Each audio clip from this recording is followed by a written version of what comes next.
రొయ్యరాజు రైతులందరికీ నమస్కారం అండి. ఈరోజు pH గురించి మనం కొన్ని విషయాలు అయితే తెలుసుకుందాం. ముఖ్యంగా ఈ pH వాల్యూ అనేది మనం తీసుకున్న వాటర్లో హైడ్రోజన్ అయాన్ గాఢతను అయితే సూచిస్తుంది. ఈ pH స్కేల్ అనేది ఉంటుంది. ఈ స్కేల్ రీడింగ్ వచ్చి 0 to 14గా ఉంటుంది. దీంట్లో 7 అనేది న్యూట్రల్ పాయింట్. అంటే 0 to 7 ఉన్న వాటర్ని మన యాసిడిక్ కండిషన్ లేదా ఆమ్లత్వం కలిగిన వాటర్ అని అంటారు. 7 to 14 ఉండే వాటర్ని క్షారత్వం లేదా అలకలైన వాటర్ అని అంటారు. ఈ pH వాల్యూ అనేది మనం తీసుకున్న వాటర్ ఆమ్లత్వంగా ఉందా క్షారత్వంగా ఉన్న దాన్ని సూచిస్తుంది. ఈ pH వాల్యూ అనేది మన అక్వాకల్చర్లో 7.5 నుంచి 8.5 దాకా గుర్తించడం అయితే జరిగింది.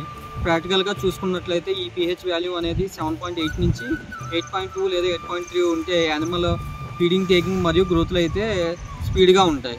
ఈ pH వాల్యూ అనేది ఏ సందర్భాల్లో ఎక్కువగా ఉంటుందో తెలుసుకుందాం. ముఖ్యంగా మన అక్వాకల్చర్ వచ్చేటప్పటికి పాండ్ ప్రిపరేషన్ సమయంలో సాయిల్ pH అనేది చెక్ చేయకుండా PVC లైమ్ లేదా AG లైమ్ అనేది ఎక్కువ మోతాదులో అప్లై చేయడం వల్ల వాటర్ pH అనేది పెరిగే అవకాశం ఉంది. అదేవిధంగా పాండ్లో 2-3 క్రాపులు వాటర్ ఎక్స్చేంజ్ చేయకుండా అదే వాటర్లో కల్చర్ చేయడం వల్ల కూడా pH పెరిగే అవకాశాలు ఉన్నాయి. మరియు పాండ్ ప్రిపరేషన్ సమయంలో స్టాకింగ్ చేయకుండా వాటర్ అలా వదిలేసి ఏరియేషన్ చేయని సమయంలో కూడా వాటర్ హీట్ ఎక్కువ అయ్యి pH పెరిగే అవకాశం ఉంది. మరియు పాండ్ ప్రిపరేషన్ సమయంలో బ్లీచింగ్ ఎక్కువ లాగడం వల్ల కూడా pH అనేది పెరుగుతుంది. మళ్ళీ కల్చర్ సమయంలో వాటర్ డెప్త్ అనేది తక్కువగా ఉండి టెంపరేచర్ అనేది ఎక్కువగా ఉన్నప్పుడు కూడా pH అనేది పెరుగుతుంది. ఈ pH వాల్యూ అనేది ఎక్కువగా ఉండడం వల్ల మన అక్వాకల్చర్లో జరిగే నష్టాల గురించి అయితే తెలుసుకుందాం. ఈ pH ఎక్కువగా ఉండడం వల్ల స్టాకింగ్ సమయంలో సర్వైవల్ డ్రాప్ అయ్యే అవకాశాలు ఉన్నాయి.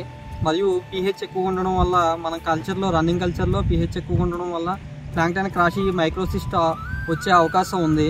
మరి ఈ pH ఎక్కువగా ఉండడం వల్ల యానిమల్స్ స్ట్రెస్కి గురయ్యి మెటబాలిజం స్లోగా ఉండి ఫీడ్ తక్కువగా తీసుకుని గ్రోత్లు కూడా స్లో అయ్యే అవకాశాలు ఉన్నాయి. మరియు ఈ pH ఎక్కువగా ఉండడం వల్ల యానిమల్ స్ట్రెస్కి గురయ్యి మౌల్టింగ్ అనేది ఎక్కువగా జరిగి చనిపోయే అవకాశం కూడా ఉంది. మరియు ఈ pH ఎక్కువగా ఉండడం వల్ల ఈ pH వాల్యూ అనేది అమోనియా మీద కూడా డిపెండ్ అయి ఉంటుంది.